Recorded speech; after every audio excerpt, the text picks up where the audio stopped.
What if I told you that one of the most freeing realizations of my life was discovering that nobody cares?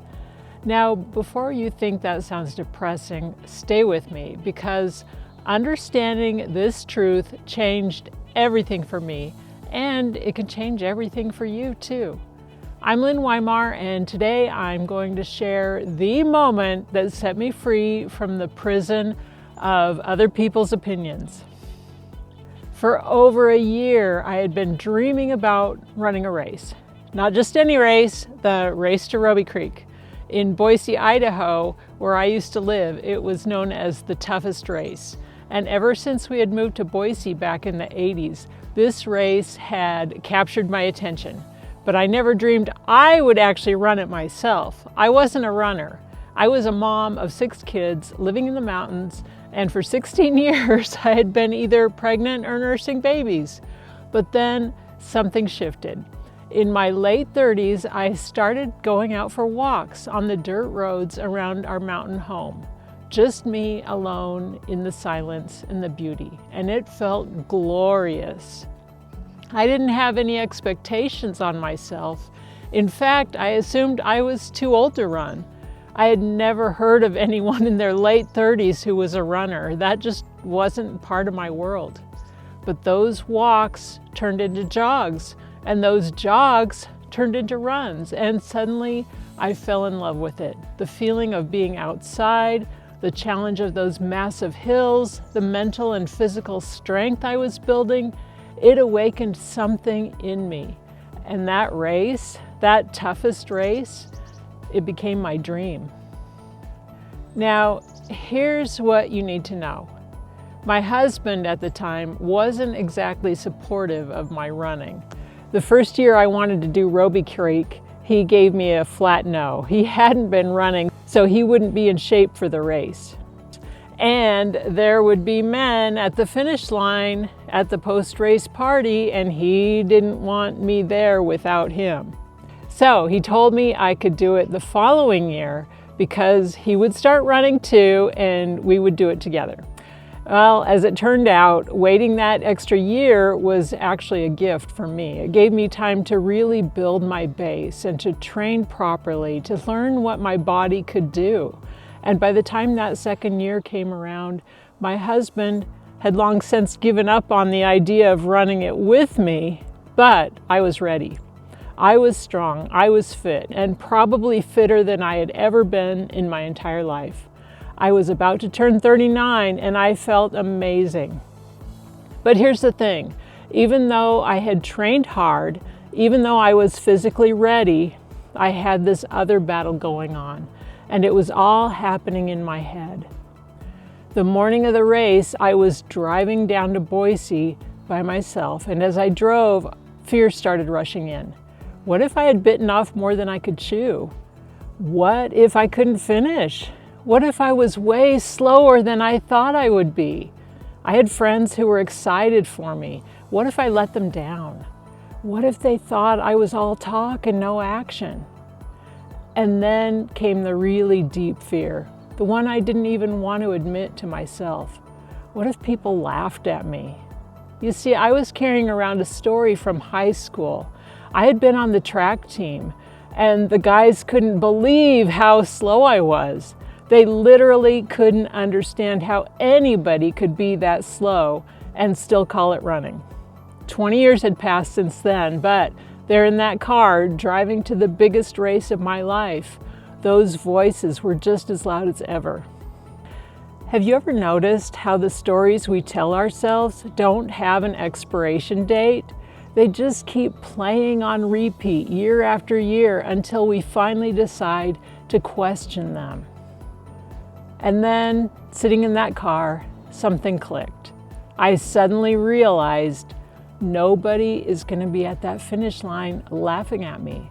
Those guys from high school, they're not going to be there. In fact, my guess is they all burned themselves out in high school and college and are now sitting on the couch with a beer firmly in hand. But more than that, even the people who are there, nobody cares. Now wait, let me explain what I mean by that. My friends weren't excited for me because they thought I would get a good finish time. They were excited for me because I was excited. They were happy for me because I was happy. Nobody who cares about me is going to laugh at me or ridicule me. They're not going to point fingers and say, "See, we knew you were a failure." And the people at the race, they're going to be running their own race. They're going to be dealing with their own fears, their own aspirations, and their own doubts. Each one of them is going to run their own race and cross their own finish line. I couldn't run somebody else's race, and they couldn't run mine.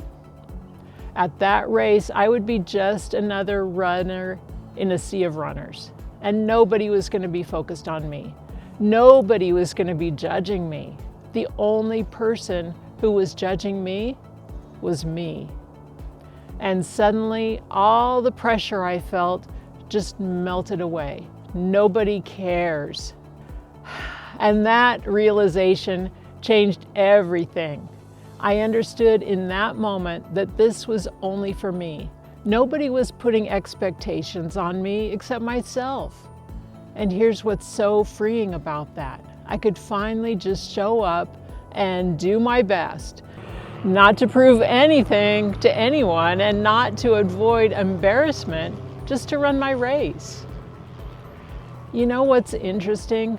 I had so many naysayers in my life back then. Friends, neighbors, family members who thought I was being selfish, who thought I should just stay home with my kids, who thought running was a waste of time. But I had gotten past caring what they thought. I knew I was doing the very best thing for me, and the people I thought I would be letting down if I didn't do well, they were the ones cheering me on, and they weren't going to be disappointed in me no matter what happened. When I really sat with that, I realized this is freedom. Freedom is when you stop letting other people's opinions, real or imagined, control your choices. Freedom is when you understand that everyone else is too busy running their own race to spend much time thinking about yours. Freedom is when you finally give yourself permission to just be you. So let me ask you, what are you not doing because you're worried about what other people will think? What dream have you put on hold because you're afraid of being judged or failing or being laughed at? Here's what I've learned. Most of the judgment we fear is happening in our own minds. We're playing out these scenarios of people pointing and laughing or rolling their eyes or saying, "I told you so." But those are just stories we're telling ourselves. The truth is, people are so caught up in their own lives, their own fears, their own insecurities, that they're not spending nearly as much time thinking about you as you imagine they are. And the people who truly care about you, they want you to be happy. They want you to chase your dreams. They're not sitting there waiting for you to fail. So here's what I want you to do. First, identify one thing you've been holding yourself back from because you're worried about what people will think. Second, ask yourself, who specifically am I worried about? Write down their names. Then ask, is this person actually going to be there judging me? Or am I making up a story about what they might think? And third, give yourself permission to do the thing anyway, not to prove anything to anyone, just for you. Because here's the beautiful truth. You're not running anyone else's race, you're running yours. And here's a journal question for you for today. What would I do if I knew nobody was watching? Sit with that. What comes up for you? And by the way, I did run that race. And you know what? It was hard. It was challenging. But it was also one of the most exhilarating experiences of my life. Not because I won, not because I set a record, but because I did it.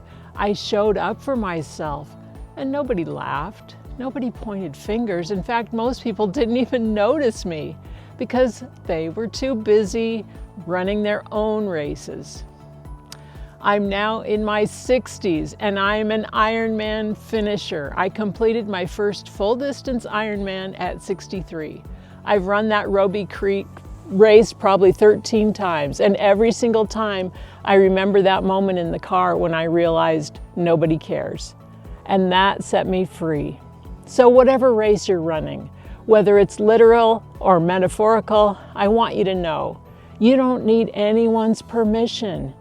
You don't need anyone's approval. You just need to show up for yourself.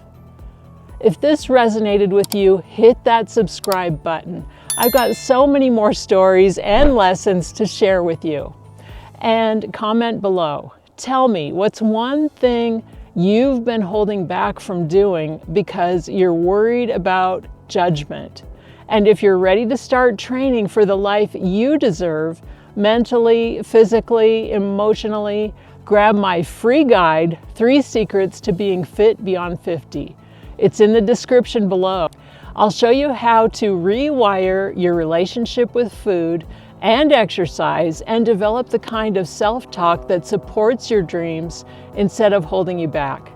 Also, come join our free community where I go live every Wednesday with more encouragement and practical tools for living your best life beyond 50. I'm Lynn Weimar. Run your race. Nobody else can do it for you. And I'll see you in the next video.